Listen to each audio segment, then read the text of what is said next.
Let's go for it. Okay, we're gonna talk about several different things today. Number one, Dream for All is back. If you may have experienced of it last year or may have heard of it, it's basically a down payment assistance program. But we're going to talk about the details of it and whether you should be waiting for this or not to potentially get to buying a house much earlier, or if it's not going to be a suitable option for you. I'm going to be doing a longer form video of this that'll be released probably on Monday, but it's something that is worth considering. eBay just laid off another 1,000 roles, another 1,000 jobs. We're going to talk about that. And is this the first of many to come? I have many comments about that too. Next, mortgage demand up as rates drop. So for many of you, you may have noticed that rates have dropped quite a bit throughout the last few months. So you're going to hear conflicting stories. You're going to have less jobs, but the people that have their jobs are going to have a much better purchasing power. And you have seen from the stock side of things that things have done very, very well. Next, San Mateo County vows to protect workers from losing jobs to AI. The city and the counties and the state and the federal government can do a lot of things here. That's going to be interesting to see. And last but not least, we're going to wrap up with two local things about the Bay. There's the Yelp's top 100 places to eat in the Bay Area. And this Bay Area city is a surprising #2 coffee spot in the entire country. It's not San Francisco, by the way. Okay, let's go for it. So let's talk first about the Dream for All program.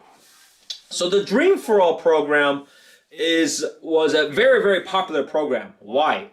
High level, it's a down payment assistance program for first-time California home buyers. And last year they had $300 million to use. And people can borrow up to 20% down, which is a maximum of $150,000. As you can imagine, this went by quickly. How much does it take for this to be depleted? It took basically about 8 days to get this completely exhausted. So there was no more money. Now this year it is back. And what are they doing differently?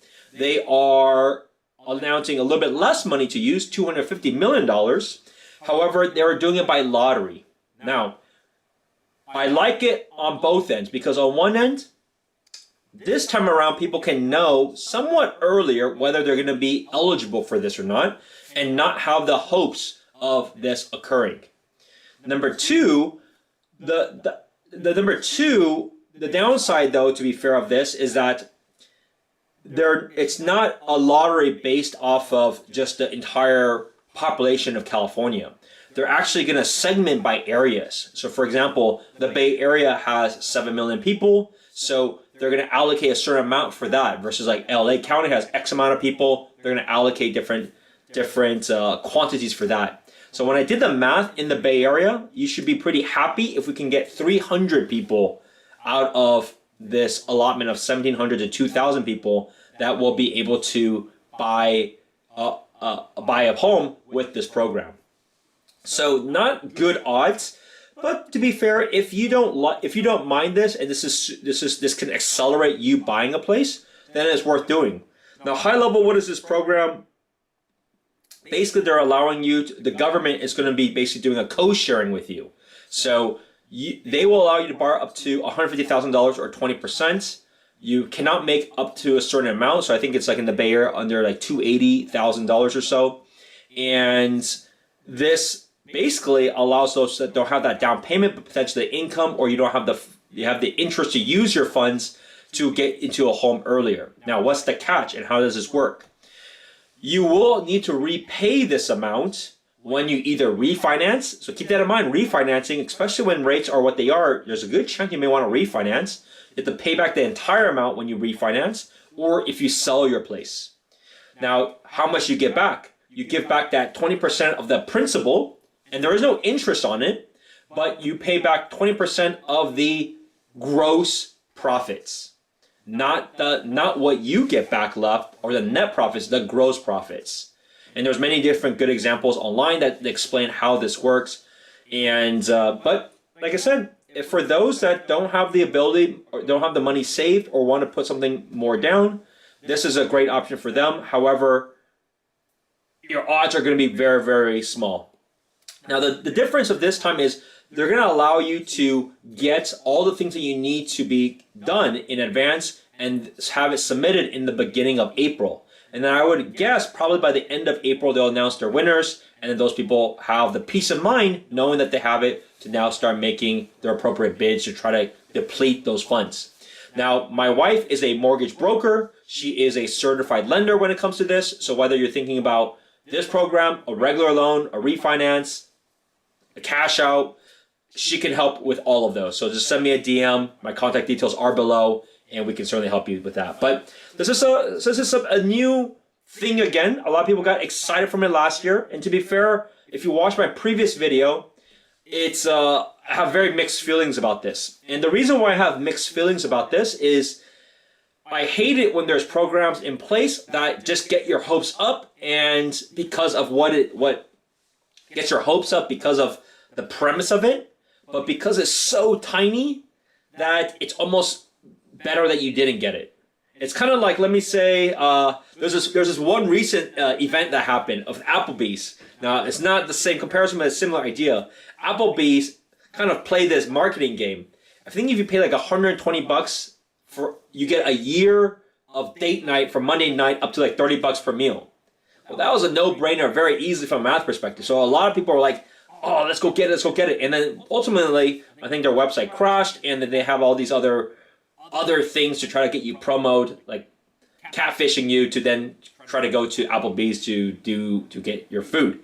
So this is a similar idea, right? Like, it's such an attractive option for a lot of people, but because it's so small, and like some people may get in the spirit of buying it, and then they may quickly drop out, and it just doesn't work for them. So that's the downside about this program. And I mean, if you can get it, great, but it's certainly not for everybody, especially if you're at a higher price range than what we have in the Bay, or if you make a certain amount of money. But it's a good option, and if for those that have been on the fence, if you still are on the fence, it's worth a shot, and we can help you assist with that. But be mindful, there are many other widely available options that don't have this clawback later on. Whether it's 5% down, 3.5% down FHA, 10% down, there's lots of options. So you don't have to feel like this is the only opportunity you have to be able to buy a place. There are many paths for that. Now, let's talk about some job announcements, or job, in this case, layoffs. eBay announces roughly 1,000 job cuts, which is equivalent to about 9% of eBay's full-time employees. In addition, the San Jose-based company plans to decrease the number of contracts within its alternate workforce. This is going to continue to happen, in my opinion, for a lot of companies. And it has a lot of reasons. It's not just because of they're not growing as quickly, but to be fair, it's also because, quite frankly, with AI, whether you're using Copilot or you're using ChatGPT, like, everybody should theoretically be a lot more efficient and effective. So unless a company is still growing quickly, or it's a new company, there is way less of a need for the same amount of people to do, especially a similar amount of revenue. When I looked at eBay's finances, the revenue was not good. It's been relatively flat. And so because of that, it's time to just cut off a good amount of people, because they're not really growing their top line. There's not much real opportunity growth. So if that's the case, you can lay off people. And especially with AI and these different tools that allows everybody to be more productive, this is going to continue to happen. So don't be surprised that you're going to see big layoffs occur. And big, I'm talking about like 10, 15, 20% at a time. Like, it's big on one end. At the same time, it's still 80% of people still working in these companies. And we're going to talk about that a lot, because you as a buyer or seller may be thinking about, I have a chance of getting laid off. Should I buy a place? On the other end, there's a different story here. Mortgage demand, as you can see, is up significantly already in January because rates have dropped significantly. So it's always going to be this mixed bag, right? And this is always the case, which is the only reason why inflation has cooled down is because things have softened. Now, if things have softened, then companies have to make their changes to accommodate for a softening market. But because it's a softening market on one end, it's going to lower what the Fed is trying to do of increasing rates, but also help those that have the ability to buy. So that's the impact that it has. At the same time, because of that, you also have the stock market hitting all-time record highs, which for many people in the Bay, especially those in tech, a lot of your liquidity and money is in the stock market. So then you have more money to spend. So both things are true. You're going to see lots of layoffs that will occur, like 10% rifts. That's not unusual right now, especially for big companies. There's so much overbloatedness of a lot of these companies. At the same time, those that have the confidence, and there's many that do, because a lot of people have been waiting on the fence for many, many years, are using this as an opportunity to then buy. So how do you prove upon this? And how do I prove upon it? Very simple. Just go to any single open house that hits this first weekend and just stay there for 15 minutes. Every single open house will be busy because there's a lot of people that are on the fence in the past. Now this is their opportunity because of really good interest rates relative to before, but also of the stock market. So these are things, both stories are true. So the way you really want to think about it, and the suggestion is have reserves. Right? Like, I don't know when the day may come for yourself or for your company, but at the same time, that may not come, and your goals and what you want to do next continues to still happen.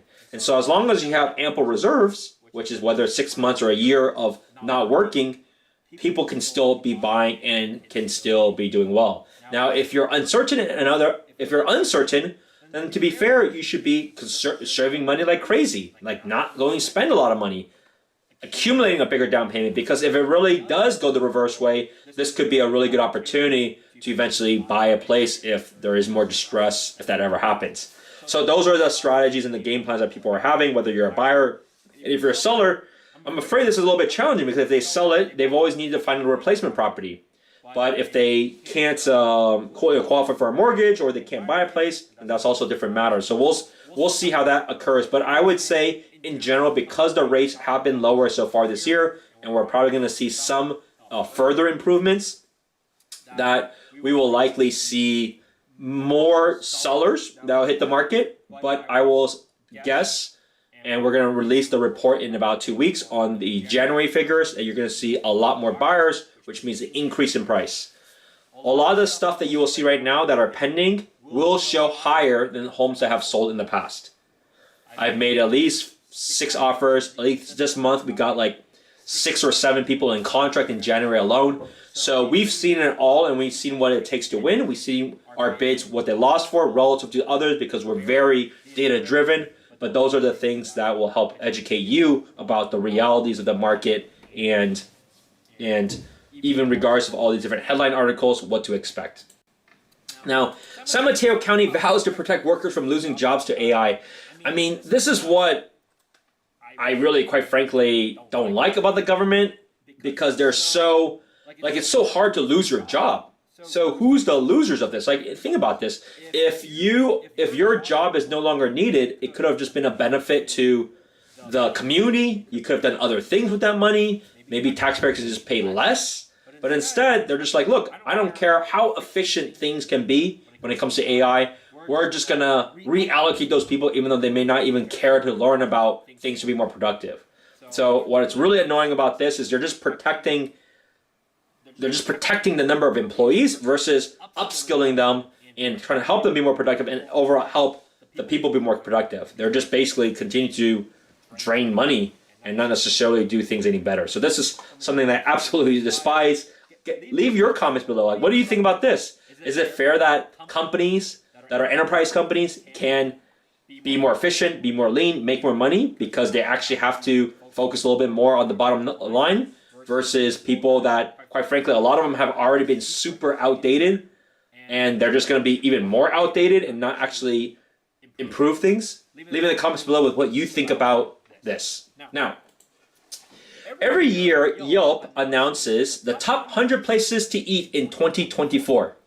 And one of the winners of there's several winners of this year. Many I have not been to, but I always like to use this as some of the places I want to go visit, especially some of these places that have become so popular. So this is a great opportunity to go visit some of these places. Now, these places will be a lot busier because there'll be people like myself that will say, look, I've heard of it. It's time to go for it. So Masra in San Bruno, they're ranked coming in at number 23. Ocean Indian cuisine is a lone SF spot. Indian Nepalese Himalayan on Giri. Wow. Life-changing by some Yelters on the list. Check that out. Guiso Latin Fusion in Hillsburg. Much ado about pizza. Wow, I always like pizza spots. So this will be an interesting place. Maybe I'll have to visit it sometime in the next couple of weeks. In Kuri Hyuga in Burlingame. I've actually been to this place. It is very, very, very, very, very rare to find good pork tonkatsu with curry. Like, it's very, very hard. There is just so few places in not just the Bay, but across the country that can serve this well. So definitely that is a must go.